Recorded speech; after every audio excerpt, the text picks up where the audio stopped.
만나도 은혜이고 농사, 회사일도 은혜다라는 주제로 하나님의 말씀을 증거합니다.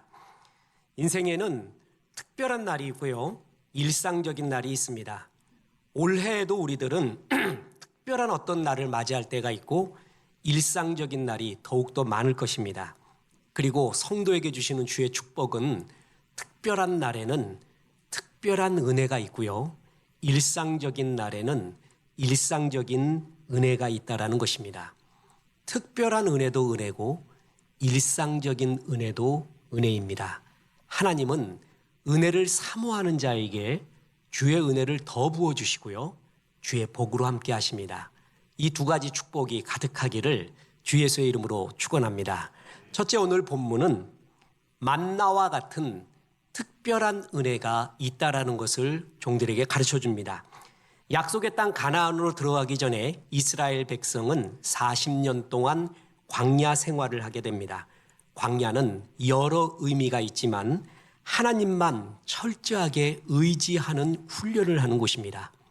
신앙은 한마디로 하나님을 의지하는 것이죠. 광야와 같은 특별한 때, 특별한 장소에서는 하나님께서 특별히 구름기둥, 불기둥과 그것을 통해서 이스라엘 백성을 인도를 합니다. 예를 들어 보세요. 눈앞에 비주얼하게 스펙터클한 모습이 눈앞에 전개되고 있습니다. 구름기둥, 불기둥. 때때로 이 구름기둥, 불기둥은 뒤로 갑니다. 원래 앞에서 인도해야 되거든요. 근데 뒤로 간 적이 있습니다. 애굽의 군사들이 쫓아올 때. 그때 그걸 막기 위해서 구름기둥, 불기둥이 뒤로 선 적도 있습니다. 어찌됐든 이것을 체험한 이스라엘은 복이 있습니다. 그런데 또 하나의 기적이 있습니다. 성경에 나온 최고의 기적 중 하나, 이스라엘 백성이 광야 생활을 40년 하는데 굶어 죽지가 않습니다. 광야는 늘 이동해야 됐습니다. 농사를 지을 수도 없었습니다. 그렇다고 해서 현대처럼 비상식량이 있는 것도 아니고 헬기로 식량을 공수하는 것도 아닙니다. 애굽에서 출애굽할 때 40년 먹을 식량을 가지고 나온 것도 아닙니다. 하나님이 특별히 먹여줬습니다. 그게 만나와 메추라기였습니다. 그래서 광야 40년 후에 이스라엘 백성은 200만 명 그대로 더 번성했습니다. 하나님이 특별한 때에 이렇게 먹여주시고 역사한다라는 것입니다. 그래서 여러분, 광야와 같은 때, 특별한 때가 있잖아요. 그럼 반드시 특별한 공급, 특별한 은혜가 있다라는 것을 믿으시기 바랍니다. 그래서 그곳에서도 헤어지지 아니하고 옷이 헤어지지 않고 굶주리지 않고 인도하신 하나님의 은혜를 찬양하며 특별한 체험을 많이 하시기를 주 예수의 이름으로 축원합니다. 보십시오. 출애굽기 16장 14절에 그 이슬이 마른 후에 광야 지면에 작고 둥글며 서리같이 가는 것이 있는지라 이스라엘 자손이 보고 그것이 무엇인지 알지 못하여 서로 이르되 이것이 무엇이냐 하니, 이게 만나거든요. 이것이 무엇이냐, 이거를 히브리어로 하면 만후입니다. 만후. 영어로 하면 what is this죠. 이것이 무엇이냐, 그게 만나예요. 이게 뭐야? 만후 했던 것이 그대로 이름이 된 그런 케이스. 아주 재미나고 해학적이고 신비로운 이야기죠. 이것이 무엇이냐 하니 모세가 그들에게 이르되 이는 여호와께서 너희에게 주어 먹게 하신 양식이라. 그 양식의 이름이 나오죠. 출애굽기 16장 31절에 이스라엘 족속이 그 이름을 만나라 하였으며 가시같이 희고 맛은 꿀 섞은 과자 같았더라. 저는 천국 가서 이걸 꼭 좀 먹고 싶습니다. 우리 같이 먹어봅시다. 그래서 주님 만나 좀 주십시오. 목사님 설교도 듣고 왔는데 이거 좀 먹고 싶어요. 신비해요. 설명할 길이 없는, 이 세상 어느 민족도 어느 사람도 먹지 못했던, 그때만 먹을 수 있었던 특별한 은혜라는 것이 분명히 있다라는 것입니다. 기적입니다. 광야같이 깊고 깊은 고난의 때, 특별한 때에 주님이 주시는 특별한 은혜가 있고 살 길이 있습니다. 우리는 광야 통해서 그것을 배울 수 있습니다. 보십시오. 엘리야, 그는 죽기를 각오하고, 아니 죽고 싶은 마음으로 악녀 이세벨을 피해서 산속에 숨어 죽기를 기다리고 있을 정도였습니다. 그때 하나님이 엘리야를 뭘 통해 먹이시죠? 까마귀죠. 저는 이걸 볼 때 하나님의 넉넉하심, 해학과 기지, 여유 모든 걸 볼 수 있습니다. 죽는다 하고 있는 사람한테 하나님이 007 같은 특수 요원을 보내지 않았습니다. 어떤 까만 옷을 입고 까만 안경을 쓰고 자루를 든 사람이 산속에 계속 들어가 봐요. 금방 드러납니다. 그렇다고 해서 개를, 댕댕이를 보내봐요. 그러면 보통 사람은 그냥 개가 산으로 가는구나, 들개인가 보구나 이럴 텐데 조금만 예민하고 민감한 사람이 쳐다보면 압니다. 저 개 이상하다. 왜 자꾸 산으로 가지? 개는 산으로 가는 게 아닌데 뭘 들고 가는 거지? 그래서 엘리야가 들킬 수가 있습니다. 그래서 하나님은 댕댕이를 보내지도 않고 까마귀를 보냅니다. 까마귀는 산이 집이에요. 까마귀가 산으로 가는 것은 너무 당연해요. 이 하나님의 생각지 못하는 기지, 생각지 못하는 은혜를 보십시오. 특별한 날에는요, 우리가 생각지 못하는, 상상하지 못하는 하나님의 특별한 은혜가 있습니다. 저는 하나님의 은혜는 이렇게 항상 웃음과 같이 와요. 여유, 넉넉함, 해학과 같이 와요. 그래서 주님 만난 사람은 하나같이 환해집니다. 웃음이 있습니다. 말을 하기 시작합니다. 하나님이 이렇게 특별히 주시거든요. 그래서 특별한 날은 하나님 이렇게 바라보는 거예요.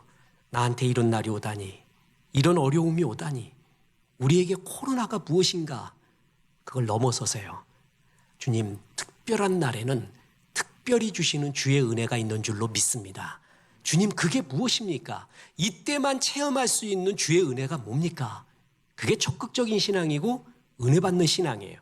그래서 보십시오. 시편 23편 5절에 보면 주께서 내 원수의 목전에서 내게 상을 차려주시고 기름을 내 머리에 부으셨으니 내 잔이 넘치나이다. 원수의 목전에 상을 차려준다. 보통 때는 보통 밥상이 나오는데 원수, 고난, 결정적인 때, 아픔의 때, 힘든 때가 나타나잖아요. 그러면 특별한 상을 차려준대요. 이걸 정말 믿습니다. 원수 나타나면 움츠리지 말고 고난 나타나면 댄스를 할 수 있는 힘을 우리에게 주신다. 무슨 얘기입니까? 고난의 때는 특별한 은혜가 있다. 그래서 주님, 이때에만 알 수 있는 주의 은혜가 뭘까요? 이때 체험할 수 있는 주의 특별한 은총이 뭡니까? 그러면 그때만 체험할 수 있는 주의 영광스러운 특별 은혜라는 것이 있습니다. 그런데 주님의 은혜는 특별한 때에 주시는 특별한 은혜만 있는 것이 아닙니다. 오늘 말씀에 더욱 결정적이고 중요한 결론은 두 번째에 있습니다. 그것은 무엇이냐면 농사의 소산도 회사의 월급도 하나님의 은혜라는 것입니다. 자, 보세요. 광야에서 구름기둥, 불기둥 체험을 했던, 그리고 만나를 먹는 체험을 했던 이스라엘 백성이 요단을 건너자 굉장히 사태가 급변합니다. 요단강 건너서 가나안에 정착을 하자 그 다음에 일어났던 일이 있습니다. 이게 신학교 들어갈 때 성경 퀴즈, 신학생들을 위한 성경 퀴즈의 거의 단골 손님이에요. 그만큼 신학적으로 중요한 거거든요. 이스라엘 백성이 가나안 들어가자 일어났던 큰 변화, 만나가 그칩니다. 그게 오늘 본문이에요. 보세요. 여호수아 5장 12절에 또 그 땅의 소산물을 먹은 다음 날에 만나가 그쳤으니 이스라엘 사람들이 다시는 만나를 얻지 못하였고 그 해에 가나안 땅의 소출을 먹었더라. 이스라엘 백성이 40년 동안 만나 먹었어요. 이렇게 상상할 수 있을 겁니다. 그때도 뭐 그런 대로 괜찮았거든. 그런데 가나안 땅에 들어왔으면 얼마나 더 멋진 만나가 내릴까. 가나안 땅을 하나님이 젖과 꿀이 흐르는 땅이라고 했는데 광야의 만나보다 더 젖과 꿀이 흐르는 만나를 내려주실 수 있을 거야 라고 상상했을지 모릅니다. 그죠? 그랬는데 하나님은 만나를 그치게 합니다. 그래서 가나안 땅에 들어갔더니 첫 해에는 그 가나안 땅이 수확해 놓은 것을 먹고요. 그 다음 해에는 자기들이 농사 지은 것을 먹게끔 합니다. 이게 하나님이 가나안으로 인도하고 난 다음에 큰 변화요 섭리와 역사하심에 변화되는 하나님의 역사 방법의 전환입니다. 더 쉽게 이야기하면요.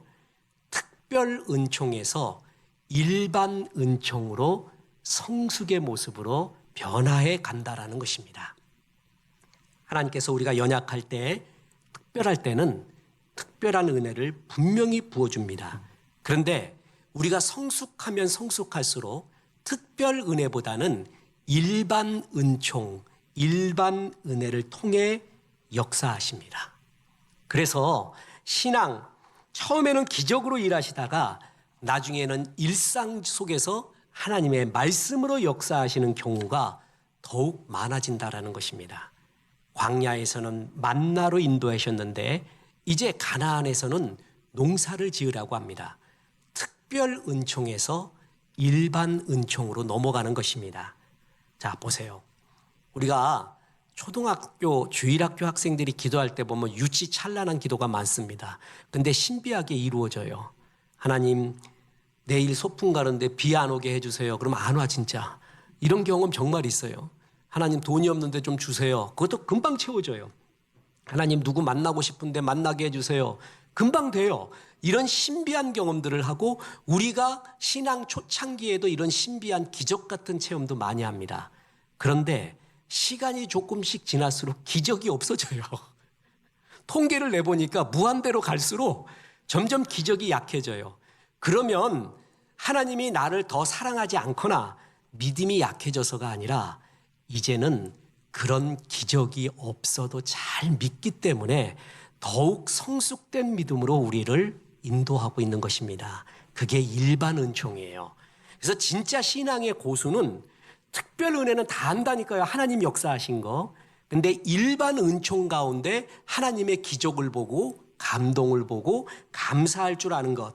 여러분, 그것이 진짜 성숙된 신앙인이고 주님은 가나안에서 그것을 가르쳐주고 싶었던 것입니다. 자, 보세요. 만나는 분명히 하나님의 은혜였죠. 이거는 거부하는 사람 없어요. 그럼 묻습니다. 땅의 소출, 농사에서 지은 것은 그것은 내 것인가요? 그것도 은혜라는 거예요. 그러니까 만나라는 특별한 은혜도 은혜고 이제 가나안 땅에서 땀 흘려서 농사를 지어서 그 소출을 먹는 것, 내가 열심히 일해서 월급을 받는 것, 그것도 뭐라고요? 하나님의 은혜라는 겁니다. 아, 주여, 나에게 돈 주시옵소서. 그런데 아침에 보니까 진짜 쌀가마니하고 돈꾸러미가 문 밖에 있어요. 이건 주님의 은혜라고 다 아멘해요. 그런데 내가 월급 받았어요. 이건 내 거라고 생각해요. 이건 내가 했다고 생각해요. 그러지 말라는 거예요. 그것 또한 누구라고요? 하나님의 은혜로 주신 것이다. 그래서 만나도 은혜고 농사일도 하나님의 은혜라는 것입니다. 자, 바로 여기서 신앙의 성숙이 있습니다. 특별 은총을 받을 때는 주의 은혜라고 감사하더니 일반 은총, 내가 일해서 월급 받았더니 내가 벌었다라고 착각을 합니다. 이건 내 거라고 착각을 합니다. 내 힘으로 했다고 착각을 합니다. 여기부터 하나님을 떠나기 시작합니다. 여러분, 헌금이 있잖아요. 헌금의 의미가 여러 가지가 있어요. 헌금의 의미가 여러 있는데 그 중에 하나가 뭐냐 하면 내가 일해서 사업을 해서 번 돈도 내가 회사에서 월급 받은 것도 아르바이트에서 받은 것도 주의 은혜였습니다. 그게 헌금의 의미예요. 드림의 의미예요. 만나만 은혜가 아니라 가나안 들어가서 만나가 그치고 농사일하고 회사일 한 것, 그것 또한 주님의 은혜라는 것입니다. 가난할 때 말이에요. 모든 게 특별한 은혜였어요. 그래서 먹을 게 없어요? 주여 주시옵소서 그러면 막 진짜 주고 그랬어요. 그런 체험들하고 신학생들도 그런 체험 많이 했거든요. 제가 주일날 이렇게 빵하고 우유 사와가지고 먹으려고 이렇게 교회 앞에다 딱 놔두고 화장실을 갔는데 없어졌어요. 이거 어떻게 됐나 그러고 봤더니 그때 이제 강순철 선교사가 가족이 그 밑에 지하에서 잠깐 있었는데 그들이 갖고 가서 먹고 있는 거예요, 맛있게. 그래서 내가 불러가지고 야, 너 이거 내가 먹으려고 샀는데 왜 그러냐 그러니까 자기는 밖에 있어서 주님이 주신 줄 알았대요. 내가 어떻게 해석해요? 이건 설명할 길이 없어요. 잘 먹으라 그랬죠. 진짜 우리는 이런 체험들 진짜 있다니까요. 주님이 가난할 때 특별하게 채워주는 신비로운 체험 말이에요. 병이 났어요. 약도 변변치 않고 병원도 너무 멀어요. 주여 도와주옵소서. 그래서 나아요. 엄마가 밤새, 아버지가 밤새 눈물로 기도해서 낫는 체험합니다. 옛날 일기예보는 잘 맞지도 않았습니다. 차라리 신경통 할아버지 할머니가 더 잘 맞아요.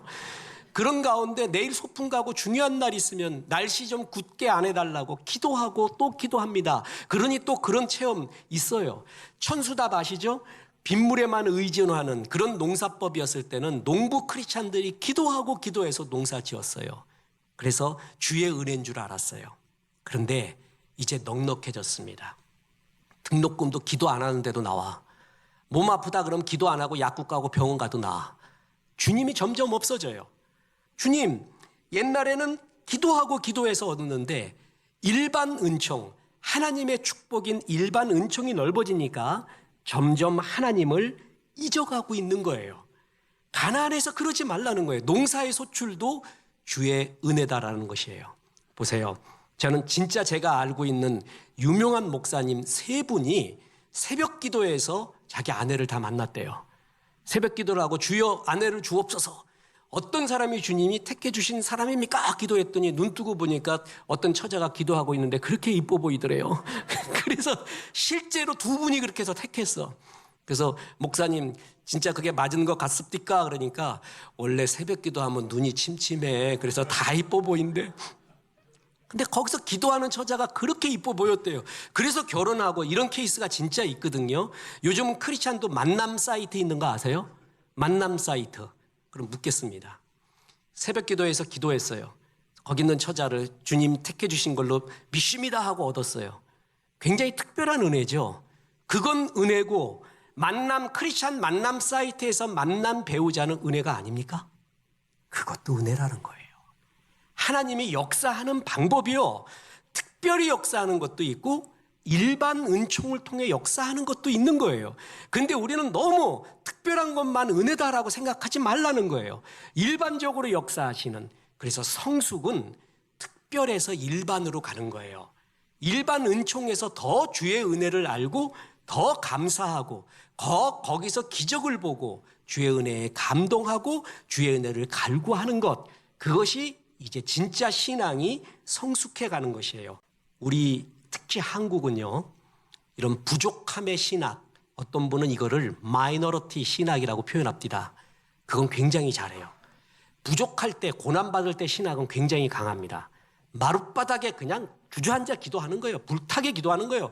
뒤굽며 기도, 벽치기 기도, 땅치기 기도, 뜀뛰기 기도 아세요, 여러분? 뒹굴기 기도, 별거 다 하는 거예요. 금식까지 하면서. 그러면서 주의 은혜를 깨닫고 주님 이 위기를 극복하게 해주옵소서는 한국교회가 굉장히 강하대요. 근데 한국교회 결정적으로 약한 게 뭔지 아십니까? 풍요로울 때, 메이저일 때, 넉넉할 때의 신학이 부재하고 그때를 잘 못합니다. 메이저리티 신학이 약해요.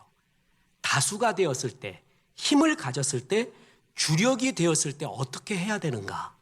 그게 약해요. 그래서 부족하며 지적을 받고 있는 거예요. 성공 관리, 그거를 못하는 거예요. 그때 어떻게 살아야 되는가를 몰라요. 그래서 점점 무너지는 거예요. 그래서 제가 어느 선배 목사님한테, 목사님, 우리 한국이 부족함의 신학은 강한데 넉넉함의 신학이 약해서 정말 어쩌면 좋을까 모르겠습니다. 그랬더니 한 목사 염려하지 마. 이제 10년 뒤면은 다시 우리가 마이너리티가 돼. 염려하지 말아요. 내가 그 얘기 듣고 깜짝 놀랐어요. 넉넉함을 관리 못하잖아요. 바로 마이너리티가 됩니다. 우리 벌써 느끼고 있잖아요. 일반 사람들이 교회를 향한 시선, 그렇지 않음에도 불구하고 그렇게 바라보는 때는 여러 이유가 있지만 우리가 메이저 신학, 메이저리티 신학이 약한 거예요. 넉넉하고 부흥했을 때, 많이 가졌을 때, 주력이 되었을 때 한국 사회에 그리스도인이 얼마나 많았습니까? 심지어는 4분의 1이라고 할 정도였잖아요. 그때 어떻게 했어야 되는가 우리가? 그게 일반 은총이었어요.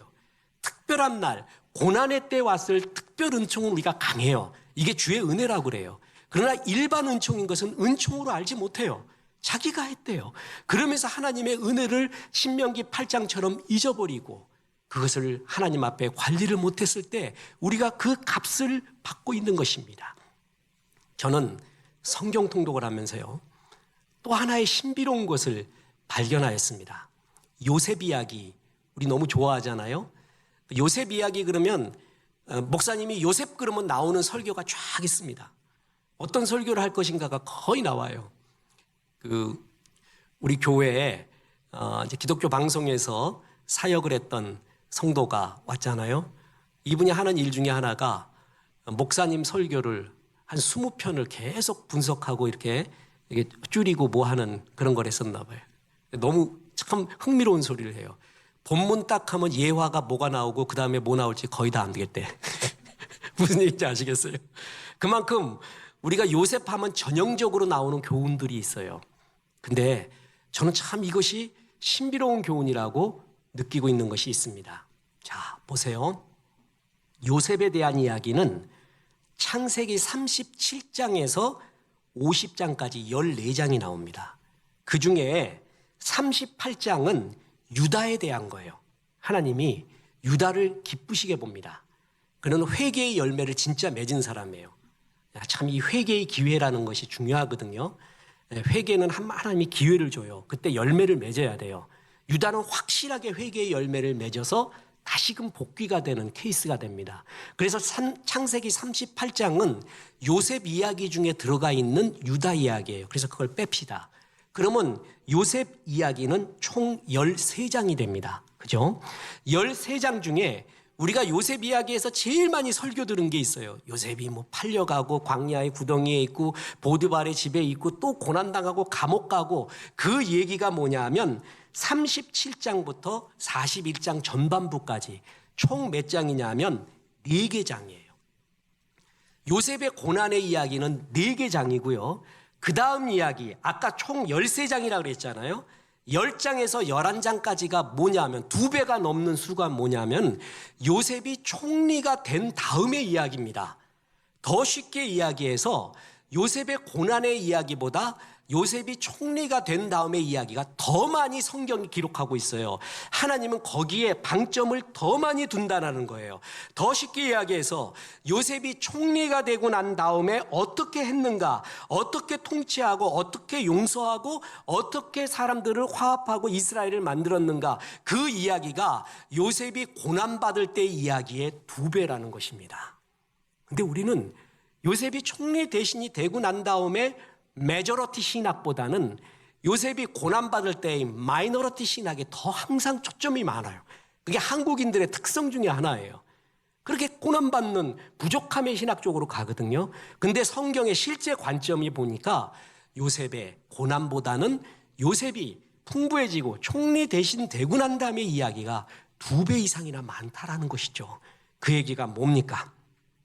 고난기간 동안에 주는 특별 은총도 있지만 이제 가나안에 들어가서 농사의 소출을 먹고 회사에서 월급을 받고 사업에서 돈을 벌고 하는 그 일반 은총도 하나님의 귀한 은혜고 그것을 잘 관리하라라는 의미라는 것입니다. 다시 한번 말씀드립니다. 광야 때가 우리에게 있습니다. 특별한 때가 분명히 있습니다. 그때는 특별한 은총이 있습니다. 그리고 특별한 은혜가 있습니다. 그런데 그 특별한 은혜에서 하나님은 일반 은혜로 넘어가길 원하고 있습니다. 그게 바로 성숙입니다. 성숙은 특별한 것에서만 주의 은혜를 찾는 게 아니라 기적이 별로 안 일어나요. 밋밋한 현실과 일상이에요. 그런데 거기에 감사해요. 거기에 감동을 해요. 너희를 향하신 하나님의 뜻 3가지가 있잖아요. 우리를 범사에 뭐라 그랬어요? 감사. 범사의 감사가 뭔지 아십니까? 모든 일반 은총, 일상 가운데 하나님의 은혜를 보라는 거예요. 특별한 일에는 감사한다니까요. 그런데 일반적인 일, 너무나 평범하고 내가 하는 것 같은 그 일도 주님이 기억하라. 재물 얻을 능력을 내게 주셨다. 그것도 주의 은혜다. 그래서 범사에 감사라는 것은 일반적인 이런 일상 속에서 주의 기적과 은혜와 감사의 제목을 찾고 감동하라는 그 의미입니다. 이것이 바로 성숙입니다. 이게 진짜 고수입니다. 어떤 분이 감사헌금을 냈습니다. 감사헌금의 제목이 하나님 차가 굴렀는데 저는 살았습니다. 주의 은혜에 감사합니다 하고 감사헌금 냈어요. 여러분 차 굴렀는데 살았는데 감사헌금 안 낼 배짱 있는 사람이 있습니까? 분명히 내겠죠. 근데 그것을 보더니 그 간증을 보더니 어떤 집사님이 그 다음에 그분이 냈던 감사헌금의 2배를 냅니다. 근데 그 제목이 뭔지 아십니까? 하나님, 저는 20년 동안 차 사고가 한 번도 안 났습니다. 감사합니다. 차 사고가 굴렀을 때는 특별 은혜란 거를 아는데 안 났으면 그건 은혜가 아닌가요? 그건 내가 잘해서인가요? 자, 하나님이 가나안 가서는 만나를 그쳐버렸습니다. 특별한 은혜를 그쳐버리고 농사 지으며 살아라. 근데 그 소출을 풍부해질 때 네가 했다고 교만해지지 마라. 재물 얻을 능력, 너의 풍부한 은혜도 주님이 주셨다. 하나님은 은혜에 감사하는 사람에게 더 큰 은혜를 주십니다. 특별한 은혜만 감사하는 사람은 계속 그것만 감사하는 거예요. 일반 은혜에 감사하는 사람은 그 일반 은총의 은혜의 영역을 더 감사 제목을 넓혀주는 겁니다. 그리고 진짜 신앙의 성숙은 일반 은총에서 보는 주의 기적이에요.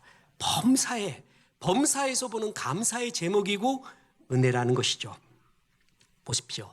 이스라엘은 가나안에 들어가기 전에 애굽에서 10가지 기적을 봅니다. 홍해가 갈라지는 기적을 보았습니다. 광야에서 반석을 쳤더니 물이 나오고요.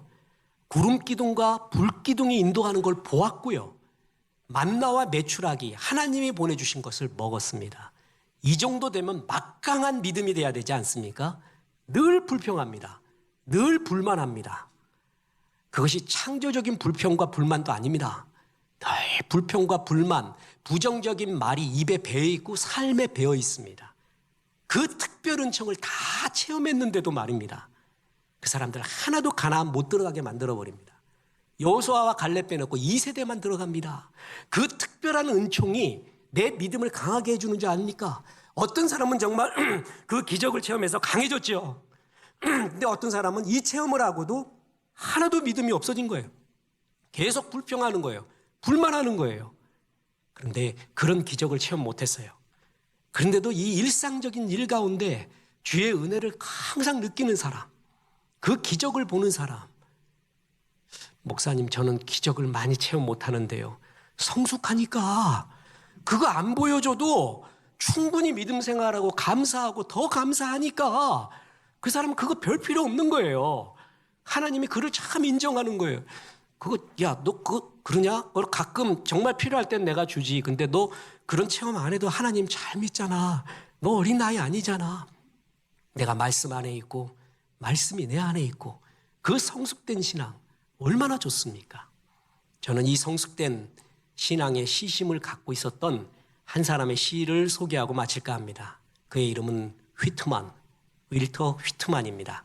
타고르 그리고 테니슨 휘트만, 참 다 좋은 신앙의 시를 썼습니다. 이 사람이 한 마리 새양주의 기적이라는 아주 아름다운 시인데 이렇게 보세요. 풀잎 하나가 별들의 운행에 못지않다고 나는 믿는다. 개미 역시 똑같이 완전하고 모래알 하나, 굴뚝새의 알 하나도 그렇다고 나는 믿는다. 청개구리는 최고의 걸작품이다. 땅에 뻗은 딸기덩굴은 천국의 응접실을 장식할 만하다. 내 손의 가장 작은 관절이라도 그것을 능가할 만한 기계는 세상에 없다. 고개를 숙인 채 풀을 뜯는 손은 어떤 조각품보다도 훌륭하다. 그리고 한 마리 새양쥐는 몇 억의 무신론자들을 깜짝 놀라게 하기에 충분한 기적이다. 프로야구 구단이나 게임의 구단 이름 중에 원더스, 미러클, 매직스 같은 이름들이 많이 있는 걸 봅니다. 전부 기적에 관련됐죠. 우리 모두는 일상 가운데 기적이 일어나기를 기대하는 사람들인가 봅니다. 그런데 휘트먼은, 이 시인은 범사의 기적을 보고 있습니다. 풀잎 하나, 개미, 모래알, 굴뚝새알 하나의 완벽함에 감동하고 청개구리는 최고의 걸작품이라고, 또한 손가락의 작은 관절 하나를 대체할 기계가 없다. 풀을 뜯는 손은 최고의 조각품이라고 합니다. 그리고 한 마리의 새양쥐는 모든 무신론자들의 논리를 무색해 할 하나님의 기적적인 창조물이라고 합니다. 지금 이 자리에서 내가 땅을 밟고 숨을 쉬는 것, 스치는 바람에 살아있음을 느끼는 것, 눈에 보이는 모든 만물이 기적이라고 말하고 있는 것입니다. 구름 기둥과 불 기둥만 기적이 아니라 제가 지금 설교하는 것, 느끼고 있는 것 뿐만 아닙니다. 꽃이 떨어진 곳에 열매가 맺히는 것, 그것도 기적입니다. 그리고 어제가 마지막 오늘이었던 이들에게는 오늘이 기적입니다. 독서를 하면서 옛사람, 만나지도 못했던 옛사람과 멀리 떨어져 있는 사람의 향취를 느낄 수 있다는 것, 기적이 아닙니까? 우리가 소월님의 진달래꽃 시를 읽으면서 김소월님의 사랑을 향한, 그리움을 향한 갈구를 느낄 수 있고, 철로 역정을 읽으면서 400년을 뛰어넘어서 존 버년의 신앙의 향기를 느낄 수 있는 것, 그 또한 하나님이 주신 기적이 아니고 뭡니까? 생텍쥐베리의 어린 왕자에 보면 내가 좋아하는 사람이 나를 좋아해 주는 건 기적이야 라는 말이 있습니다. 인생 남녀 관계는 딱 세 가지입니다. 내가 저 사람 좋아하는데 저 사람이 날 안 좋아해요. 그걸 비극이라고 합니다. 나는 저 사람이 나를 되게 좋아하는데 나는 저 사람 별로 안 좋아해. 그건 아무것도 아니라고 합니다. 내가 저 사람 되게 좋아하고 저 사람도 날 되게 좋아해요. 그걸 기적이라고 하는 거예요. 생텍쥐베리는 그 말하는 거예요. 세상에 기적이 있는데 내가 좋아하는 사람이 나도 좋아하고 있다니, 이게 바로 기적이 아닌가라고 말하고 있습니다. 어떤 시인이 자기가 물을 분석해 봤더니 여러 가지가 물이 있더래요. 보세요. 물 하나로 비와 구름, 안개와 성애, 시냇물과 옹달샘, 강과 호수, 폭포와 바다, 얼음과 눈을 만드신 하나님, 그것을 바라보며 시인들이 사람들의 메마른 가슴을 적시는 시를 짓는 것, 그 또한 기적입니다. 어떻게 물 하나로 하나님은 이렇게 많은 걸 볼까요? 만드실까요? 시인은 그걸 보고 감동을 해요. 그래서 시를 지어내서 사람들의 가슴을 또 적셔요. 이 또한 기적이라는 것입니다. 그런데 더 큰 기적이 여기에 있습니다. 우리가 기도했을 때, 급했을 때 하나님의 초자연적인 기적을 맛봅니다. 이것은 분명히 기적입니다. 그것보다 더 큰 기적이 있습니다. 우리는 원래 하나님의 뜻에 순종하거나 하나님의 뜻을 행하는 존재들이 아닙니다. 우리는 죄성이 많이 있거든요. 이기적이에요. 부정적인 사람들이에요. 근데 어느덧 우리가 주의 일을 하고 있어요. 주님의 성품을 닮아가고 있어요. 우리가 어느덧 이 죄 많은 죄성으로 순종하고 있어요. 전도하고 선교하고 구제하고 있어요. 이건 더 큰 기적입니다. 하나님의 초자연적인 능력을 체험하는 그런 기적은 아주 가끔 일어납니다. 그런데 우리가 주님의 뜻에 순종하는 기적은 매일 일어날 수도 있습니다. 진짜 신앙의 성숙은 특별 은총에도 감사하고, 그러나 그에 못지않게 더 많은 일반 은총에 더욱더 하나님의 은혜에 대한 감사와 감동, 그에 대한 보답, 응답, 그리고 이 은혜를 주신 하나님에 대한 찬양, 그리고 이 은혜를 이웃에게 전한 이 전도 선교 구제의 마음이 일반 은총 가운데 넘쳐나는 사람, 그 사람이 진짜 고수입니다. 올 한 해 특별한 날이 있을 것입니다. 그러면 특별한 은총이 분명히 있습니다. 특별한 하나님의 상 받으십시오. 더 많은 일반 은총, 일반적인 날 가운데 하나님의 일반적인 은총의 기적, 감동이 더욱더 충만하십시오. 그래서 날로 성숙하십시오. 주의 뜻을 이루는 성숙한 백성 되기를 주 예수의 이름으로 축원합니다.